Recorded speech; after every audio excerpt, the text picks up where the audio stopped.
fun? Yeah, you know. Baby. Fun or serious? Fun or serious? I feel like that should be a whole word on across the shirt. Fun or serious? Fun or serious? Funner or Did serious? you get On it the back? right day. Seriously funner. Seriously. Oh yeah. Oh, On the Right, right full it's day. step. really soft. Yeah, it's good. He needs a bath. You So stinky bad. boy. It smells like Doritos. Yeah, he does. He smells like a. What was the fucking chalupa with the burritos in it back in the From day? Taco Bell? Yeah, the crunch chalupa or something. Burritos like those tacos? Like the The, double layer, yeah. The one that has you the, know. like, I definitely do. Definitely do. Every time I'm like, you know what? I feel like my life is a little boring for 15 minutes. Let's pull through a Taco Bell and roll the dice. Oh, that's disgusting. I want like diarrhea. Taco hell. every Yeah. time. I used to love the mini tacos from Jack in the Box. Jack in the Box. I'm not sure if you guys ever tried them. Yeah, they had like the regular, and then they came out with the mini ones. Yeah, Just changed the game. just so new. I do love So fresh. like the cheesy gordita crunch. I'm not gonna Taco lie. Bell? I like the pita with the hard shell taco. I don't know, just something about it. Chewy. Chewy with like crunchy. Chewy and crunchy. And then Oh, yeah, like yeah, they yeah. have like Are we like filming? whatever sauce. Is that It's filming? like it's something. Shit, I guess we're already Orangey, filming. Can you hear us okay? But The first topic of the podcast is going to be your munchies. Munchies. Taco Bell munchies. Taco Bell. I just had. listen, we could probably go on and on about it. I just had me a Rice Krispie treat for sure. All right, so Oh no, this has calories.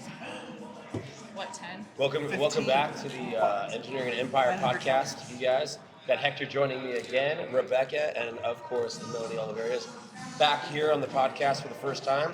She was absent last time, so what a pleasure and a privilege and an honor. And I'll stop there. And anyway, so yeah, we were going on about like snacks and stuff like that, and the trials and tribulations of not only growing up from young adolescence to adulthood, but also in the bodybuilding scene as well. So, what was we're doing? Why are we here again? Today's topic, Hector. Today's topic. What's the topic? I don't really per se have a specific topic. It's just like a line of like fiery questions. And then Yeah, we're doing a rapid fire Q&A for everyone's intellectual intelligence. Both fitness and business. Yeah, both fitness, business, mindset, whatever. All related. All related. I feel like they should coincide in a happy union of strength, because if you are, like we did, the Brazilian couple, really wonderful people, Natalia and Wagner, or Natalia's and Natalie or Natalia? It's Natalia. I think it's Natalia and Wagner, yeah. And they had really great topics in the interview that they gave today about how, like, you know, whether you're a professional in just having the card or not, striving to be better than you were. And I think that goes hand in hand in why bodybuilding and like business and things like that, people who are successful, it's having physical fitness health as well as your mental health and your shit together, if you will. It goes hand in hand, and it made really good sense. Yeah, it made really good sense, because if you have the discipline to excel in the bodybuilding, industry and community and things like that, as an athlete, then you should be able to translate that into your business and stuff like that, to where you can always be constantly evolving to try to improve processes, things like that, like you would do anything else. It seemed like it would be a natural quid pro quo, if that makes sense. Yeah. So yeah, I think that was really good. So we had that, and that's going to be coming out on their interview. She's competing in 3 weeks, so that was really exciting. And so yeah, that's kind of what we're here to do. So kind of like shoot off some questions, and then we come up with some answers. Hell yeah. So let's start. What kind of questions do we got here? You got some? I know we didn't get nearly to your list, so I mean, why don't we It's like constantly start there? Try to add every day. Oh, that got really low. Just slowly descend. But I mean, since you said like everything just kind of goes and ties in together, what is your take on like discipline? Because I know it's a big factor in bodybuilding, especially like training, for the most part, every day. Keeping your macros in check, eating right, instead of, in San Diego here, the lifestyle, eating out, going out and drinking and stuff like that. What is your take on like discipline? Like discipline. Okay, so I mean, that was kind of like there's like a 3-part question right there. So discipline. I actually wanted to touch base on this, because you hear a lot now of people using the mantra or the phrase, all these kind of trending terms that come up, discipline over motivation. evolve over excuse. You see these kind of things like that. You see a lot of people, and like there's an interesting thing I find when it comes to the psychology of what is motivation and what is actual discipline on by definition. Discipline is keeping yourself accountable to the habits that create the structure of your objective goals. Okay? And motivation is the motive, the psychological like structure, support. A lot of people think, oh, I'm motivated, haha, and I think that's where they kind of get this mixed up. Where they're like, oh, discipline over motivation. I can only be a cheerleader so much, but then discipline has to carry me the rest of the way.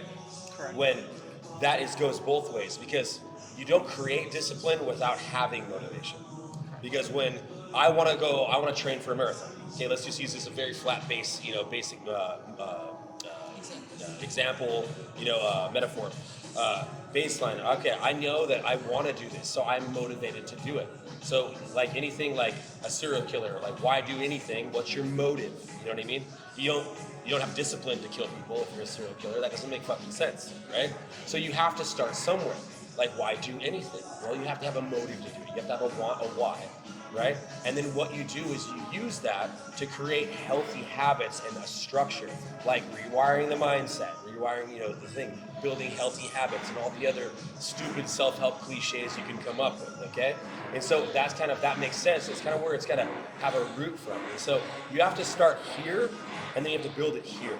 You know what I mean? And if you have it in here, you'll go all the way, Once your mind and your body, like, your heart, your motivation is all like in alignment with where your goals are, I think then you're going to have, a formula for success. But you first have to have a motive, a reason why you're doing it. So Like, you mean like having that motive at first, like, when people say eventually like, oh, like the whole discipline over motivation thing, like just like the whole reminding yourself why I started in the first place.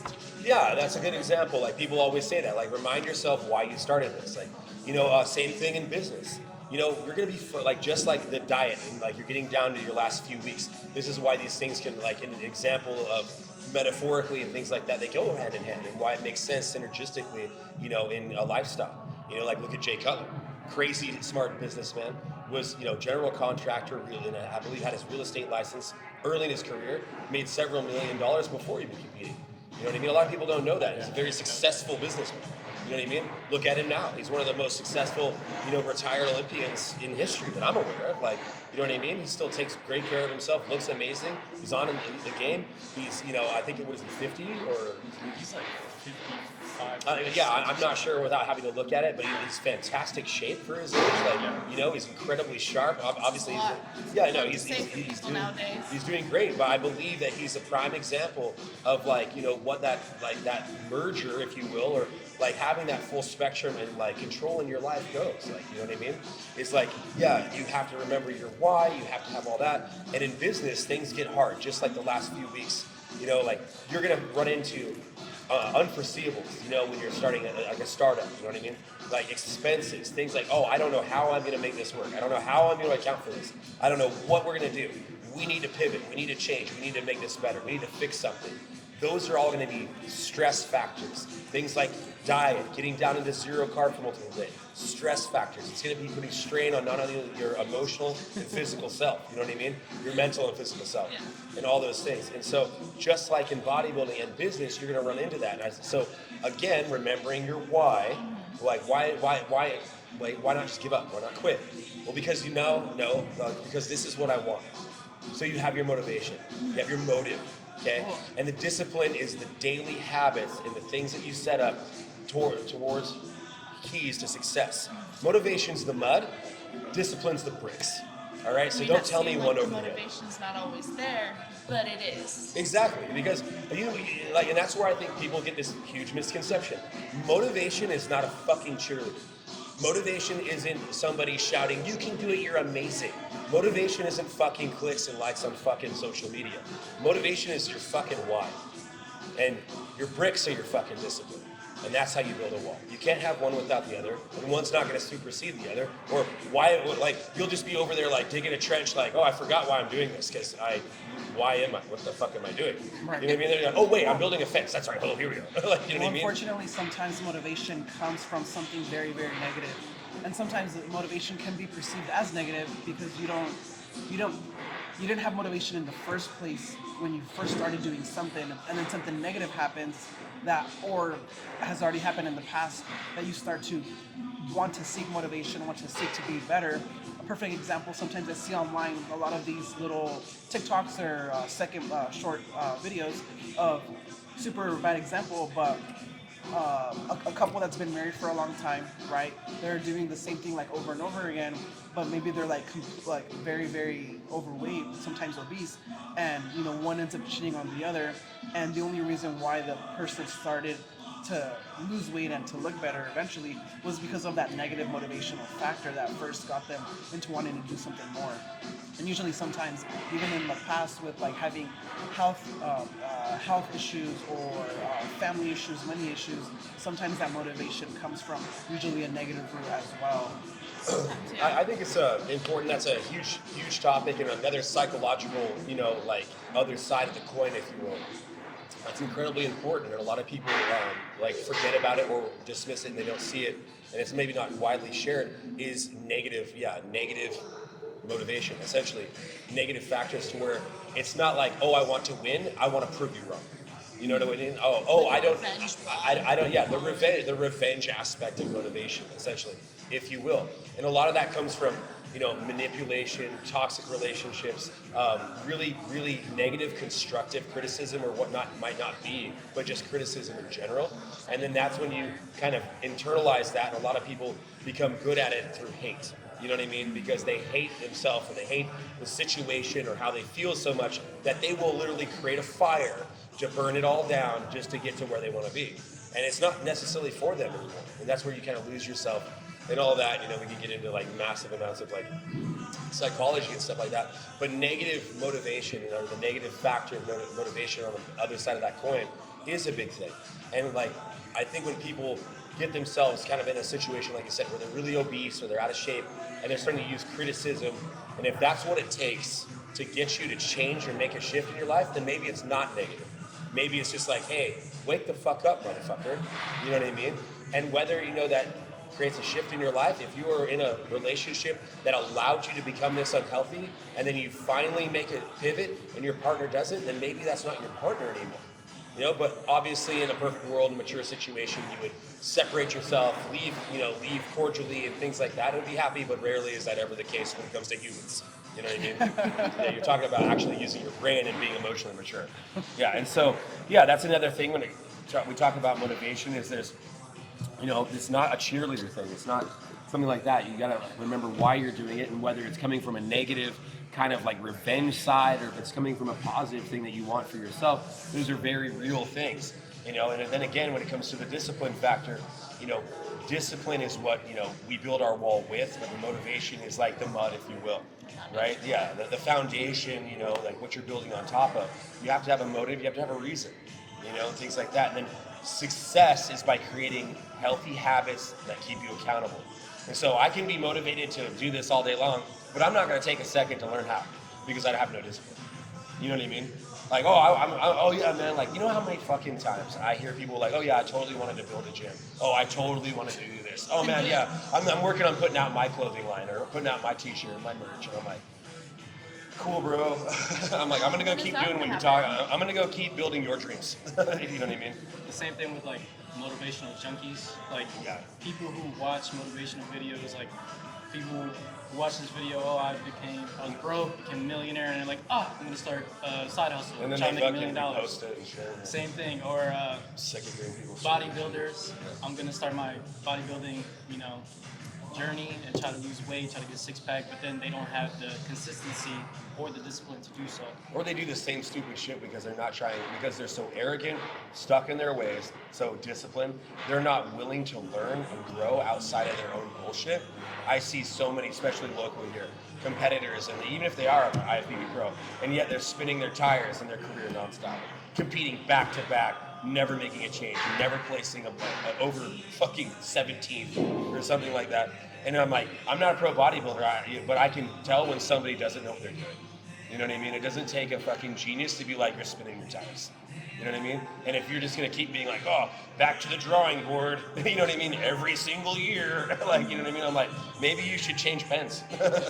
Like, I don't I know. like that saying, like what you were saying before, like you're gonna talk the talk and walk the walk. Yeah, exactly. Like if you're gonna talk about it, but like at the same time, you have to know like never be too humble to learn, because like, and that's part of discipline. It's like, I don't care. I might sound arrogant or like all that. I know who the fuck I am. I know what I can do, and you can watch me do it. I don't have to. I don't need to brag. I don't need to fucking talk. Like look around. Like there you go. You're welcome. Yeah. You know what I mean?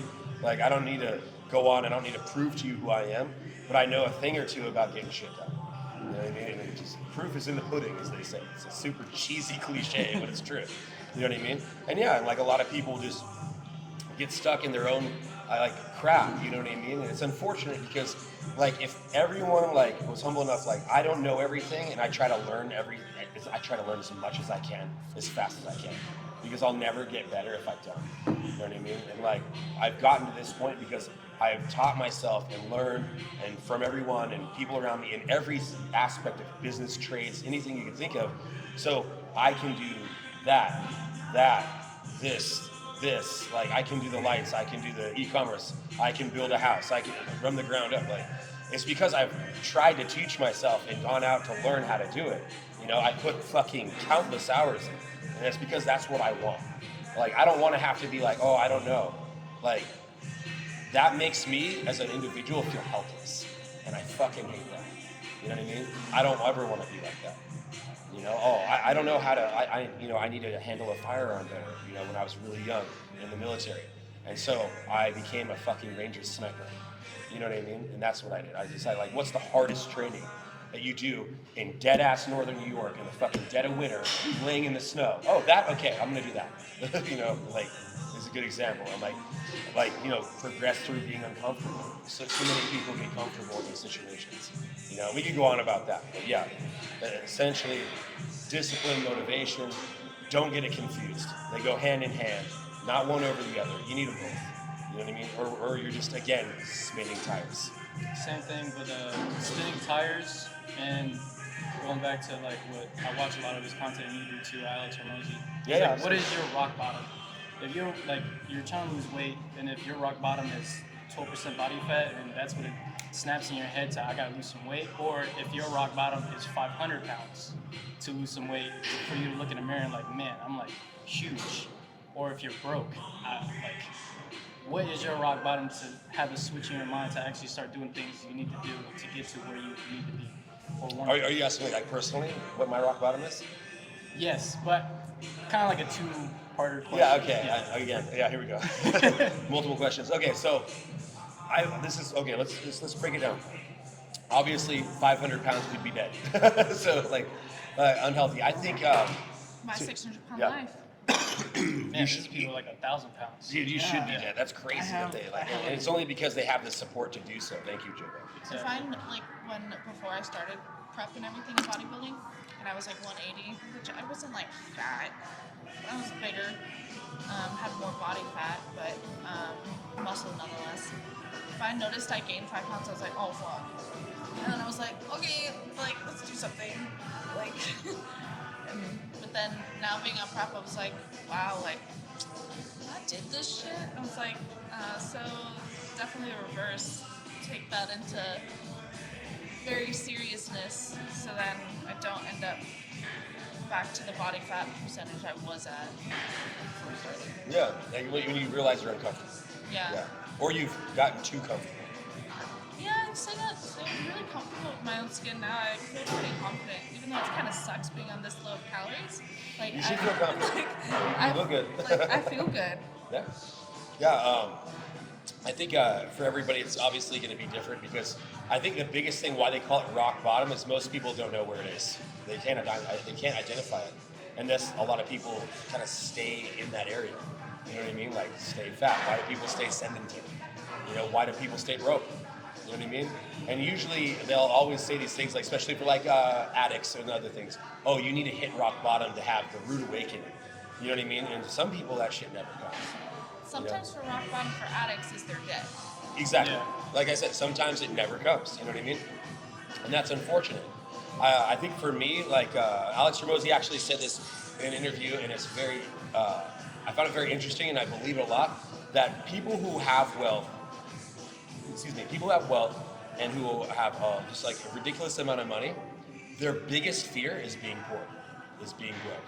And like, so they have just created a life of accumulating finance or accumulating, wealth, net worth, because they're so afraid of being broke.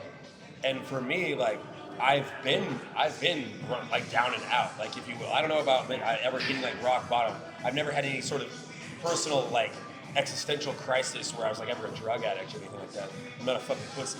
Anyway, and when I was in college, I did a thing like a social experiment, and I'm like, oh, I'm gonna go try to like, can you jump on a train? I heard there's like gangs, like homeless tribes of people on trains. Like, I went and tried to jump on a train and like disappeared for like a week. Yeah, ended up getting a job as a bartender in Phoenix. Like, you know what I mean? Just because I was hungry, I was like, this is stupid. And yeah, I just wanted to try like a social experiment, and like a good example, the healthcare system is incredibly fucking corrupt, especially in America. We might as well be in a third world country when it comes to it. Insurance is fucked. Biden just butt fucked the shit out of this nation's economic forum when it comes to medical health. You know what I mean? That guy, Biden, and I apologize, formerly Osama. I was gonna say Obama. Osama Obama. Anyway, Obama and his husband freaking just like destroyed healthcare as we know it. Like premiums, I have friends of mine that pre-Obama were paying $900 as a married couple, retired in their 50s. Now in their 60s, they're paying like $7,200, like because of Obama. Yeah, so super rad. Anyway, what a couple of criminals those guys are. And so, not the old couple, Obama and his wife. Yeah, and Joe Biden, and essentially all the Democrats. And so that's just me and my take, but it's fucking true. And anyway, with that, like, people get stuck in, like, in the system. And like a good example, I had to have major heart surgery in 2015 because I was crushed at work. I had a chest cavity completely collapse under in a tree, and I died. Like you saw it, like in my surgery record, I had a fatal pericardic incident. I had a fusion that had to get a tamponade. I had 930 cc's that crushed my heart around the pericardium. And anyway, after that, I found out that the company I was working for didn't have workers' comp. And then by the time I got out of the hospital, they had already like vacated the premise and like were gone, like never heard from again. And so I got stuck with, it was like $328,000 of insurance or medical debt over, and it wasn't just like one bill; it was like 13 bills. It was like the ER, the anesthesiologist, the oncologist. It was the ride to the fucking to the hospital. It was the imaging, 2 different imaging departments. It was like crazy amount to the point where I had like a 760 credit score, and in like 3 months I had a 423. Yeah, and like there's nothing I could do about it. Yeah. I got completely fucked because a company broke the fucking law and ran away, and I got stuck with all the debt. And then it took like 9 months, and the county has like a support system, or the state, called Crime Victims for Medical Debt, and they covered 40% of it. Do you know what 40% off of 328,000 is? Not that fucking much. Like, you know what I mean? When you like live off of a single income and you're in your like, mid-20s and you just have a basic blue collar career. You know what I mean? And so it's just like, oh, cool, this is great. And so essentially I lost everything. You know what I mean? I had to file bankruptcy. You know what I mean? I ended up moving to TJ because I couldn't afford to fucking live. You know what I mean? It was so bad. And so that's when I was just like, okay, I gotta figure this out.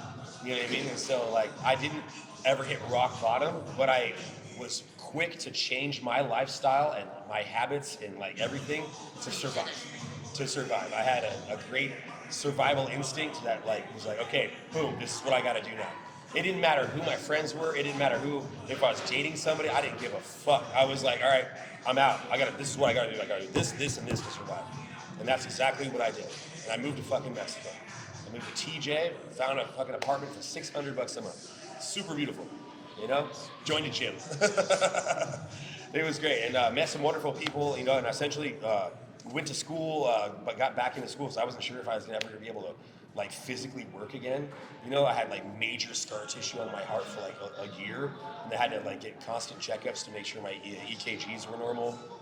It was super scary. Imagine like having like that kind of heart injury. Imagine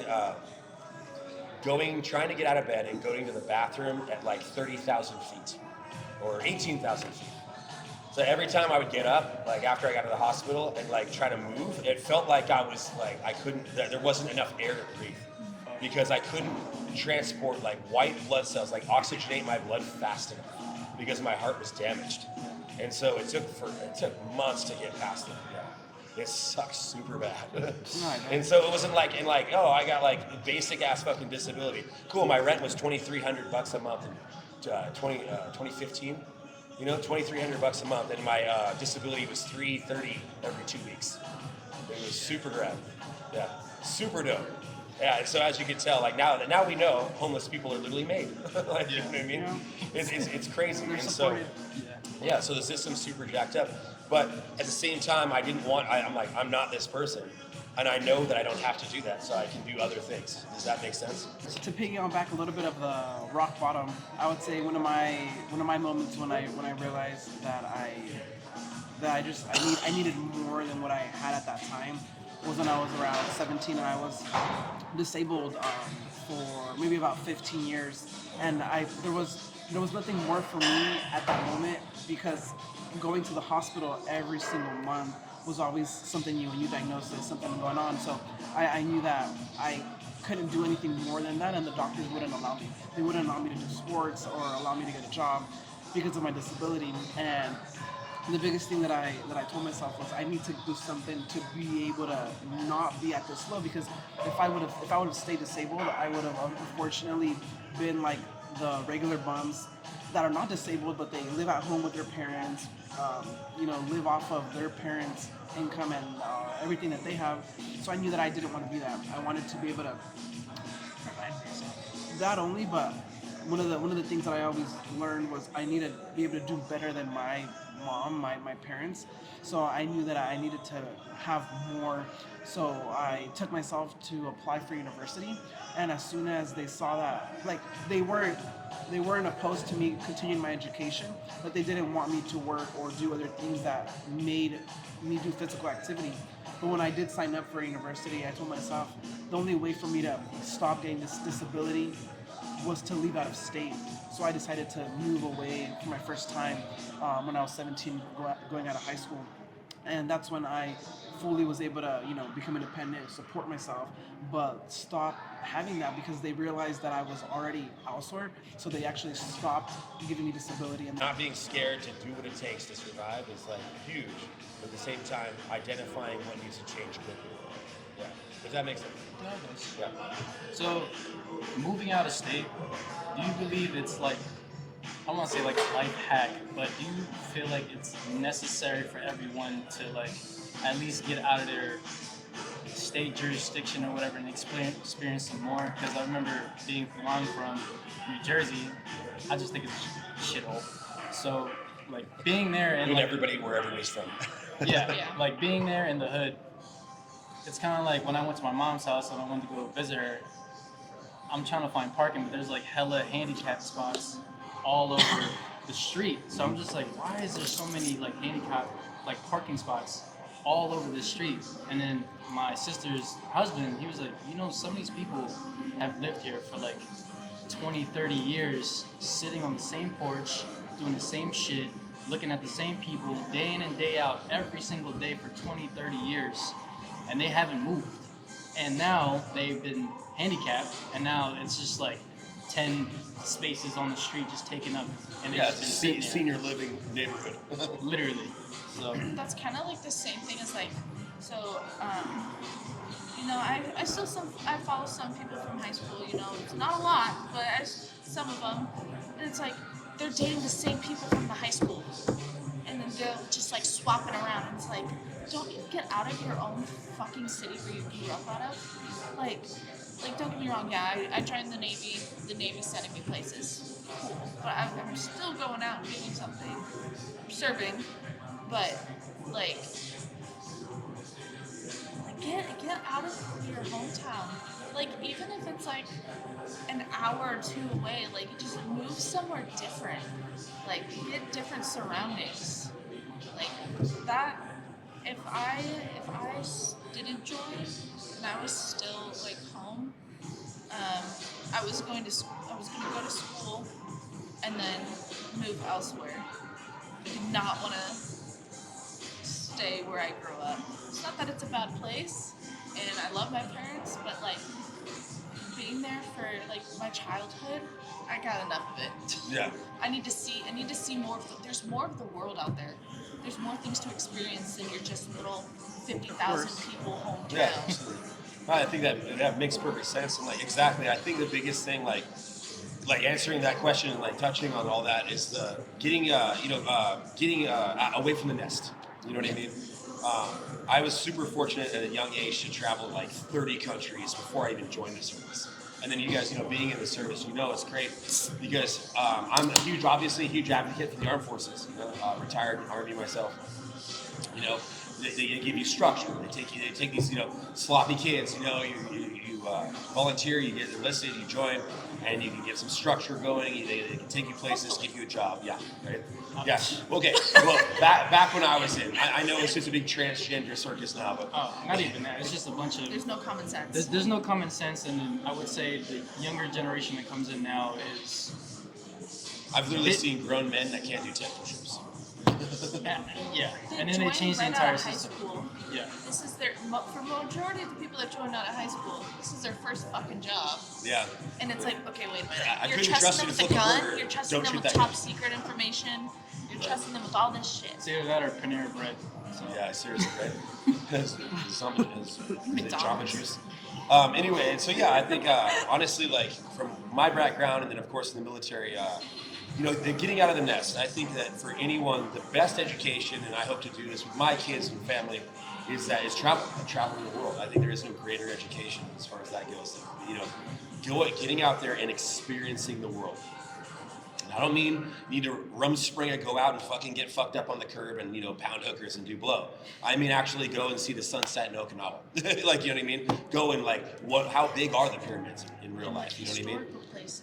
Like things like that. Like I know what the Great Wall of China feels like. You know what I mean? I know what the inside of the Great Pyramid of Giza, how dark it is when they turn the lights on.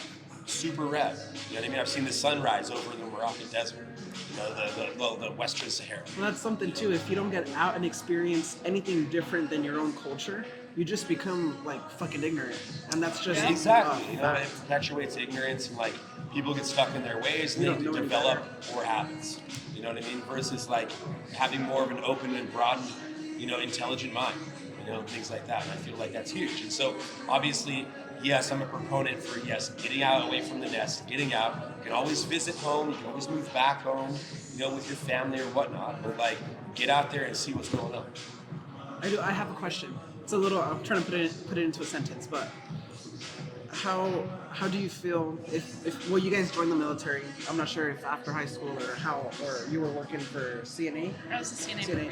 So when does someone realize that it's fucking time to like leave your fucking nest? Even if it's not leaving the city or the state, but I know so many people that till this day they're in their like 20s, 25s, and they're living at home with their parents, living off of their parents. When do you actually realize that you need to get out and like live your own life, not live your parents' life? Because it's under their roof, they have the rules. It's I think them. the sad thing is a lot of people that don't ever have that realization. They just have get any comfortable. ambition. Yeah, they just get comfortable. That's they the get saddest part. stuck in a mindset, and it's unfortunate. And exactly like the rock bottom thing. It's until it hits you, and you decide like this is not what I want anymore, and then you have the balls to do something about it. See, like my parents didn't care. So if I was still having a full-time job, but also or part-time, and say going to school full-time, but I'm still paying all my bills and everything, helping them with groceries, helping them, like I would have to pay rent to live with my parents if I was going to school. That was their rule. Yeah. I could stay at home and go to school, so I didn't have to pay for a place, but I'd have to pay like some sort of money for rent. You know, I would obviously go towards the mortgage, but you know that if I was going to school instead of joining the military, that was my Like, where's like my other phone? that was the choice I had. Either find my That's own it. place and do shit my own, or I can make it cheaper, save money on the side while going to school. Yeah, and that's, like when we talk about like life hacking and stuff. Oh, I can stay with my folks, but I can contribute, but I don't have to pay $3,000 in rent. Like, That's what- and that's a huge thing that we've run into, and I think that's what's kind of perpetuated the staying home for long periods of time and not really developing or moving on as young adults. I've seen it, especially here, is because we live in a locale geographically where the cost of living is so high that it doesn't, like, kids are still fucking kids at 25, 26 years old. Yeah. That's because they're ignorant and they decided that, like, oh, I can't afford it, and their parents are probably 90% of them are enabling it and allowing them to do so. Yeah. Because, oh, well, you can't afford it yet. Well, that's your fucking problem. Like, you know what I mean? That's I was just doing like it just neighbors. fine. I've been living on my own since I was 17. Like, so, yeah, if I can do it, fucking anyone can.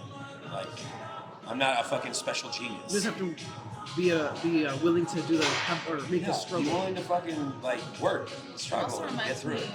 of my best friend. So she grew up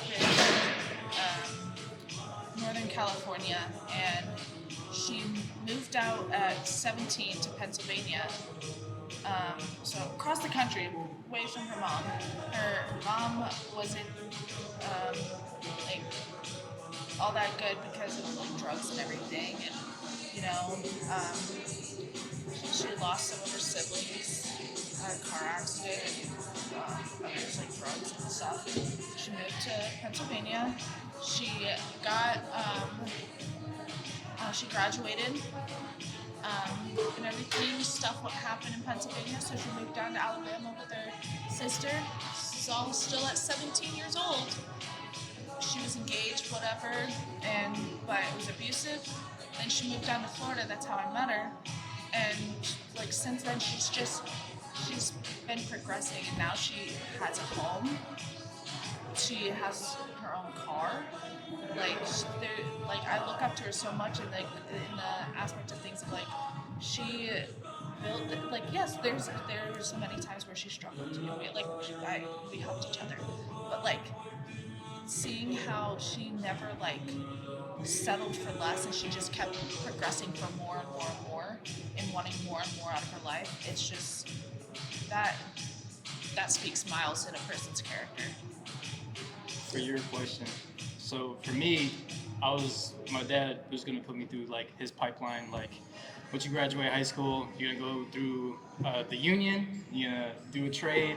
You make at $30 an hour as an oiler for the machinery and stuff like that. Then you're gonna take over the business, his construction business, and then you're gonna have good life. It's good money, blah blah blah, to take over a trade. And I was just like, he was in the process of putting me in the union and whatever, and I just felt as though this shit was not for me. I didn't want to stay here. Like, I didn't want to be in New Jersey. I didn't want to work with my dad, like doing all that kind of stuff, because that's what he's choosing for me, and it's not really my choice. I really want to choose for myself on what I want to do. So for me, it was joining the military. And joining the military, I was originally going to join the Marines and try to do something there. But my mom, you're gonna die, so don't do that. So then she swayed me into doing something safer, I guess. And then like I just wound up joining the Navy. And from there, I've gone to like Hong Kong, Japan. I've done a bunch of things, and then I've got to see the world for like what it really is. Now that I'm here, it's just like an experience that I've had. I'm thanking God that I did it, but you just can't let people like sway you into making like decisions for yourself. You have to be strong in what you believe in and try to make decisions for yourself, and try not to let other people project their negative beliefs upon you, so that way it won't sway your projection of where you want to go. So, Yeah. It's really hard when you have your family or people that you love persuading you or talking about things, and you have to, that you want to do the complete opposite thing for your own well-being, your own self. like crabs in a barrel. But then it kind of like you end up getting subsided, and you end up following the whatever they believe just to make someone else happy. Yeah, everybody makes choices. Whether you're gonna fall in line or do your own thing, walk your own, make your own path, or follow the family path. A lot of people back in the day, like World War I or II, didn't have a choice. It's like, hey, this is all we know, like a butcher shop. Great documentary about the family from World War II and stuff that ended up taking over. They're in their 60s and 70s now, obviously, but post-war, the son at the time ended up taking over because the father and the mother died, and that they lived in a small town in Italy, and that's all they had. From the war. Yeah. And that's all they had, so he ended up growing up to take care of the butcher shop and running it. Now they have like a wonderfully successful business and all that, and his family's involved and things like that. And they've kept it more traditionally, but everything's different with cultures. You know what I mean? And now in the more modern world and things like that, people don't want to follow that. They want to see what their options are, and there's nothing wrong with that. You know what I mean? Maybe you'll return one day, like, say that person wants to have the simple life and stuff like that. There's nothing wrong. Everybody has to find their own way. You know what I mean? As far as that goes. So, anything else? Any other questions? That was really good. Okay, cool. I think that was a really Talking good I was about like, call it a fucking day. discipline, motivation, rock bottom. Yeah. Like a lot of things, and like it goes back and forth. I mean, you dive heavy into psychology, but yeah, to sum it up, you need to be motivation and discipline. It's good. And then, obviously, like rock bottom is a place like none of us want to find ourselves, No. But if you feel like you're getting somewhere, make sure you have the balls to change your situation. If And not, if you hit rock bottom, do not join a church. you might be praying to Jesus. Though. The worst. Save it for the jail cell. With that being said, All right, you guys. With that being said, thanks for joining us for another episode of Engineering Empire. Hopefully, this was helpful. all right, thank you for having us.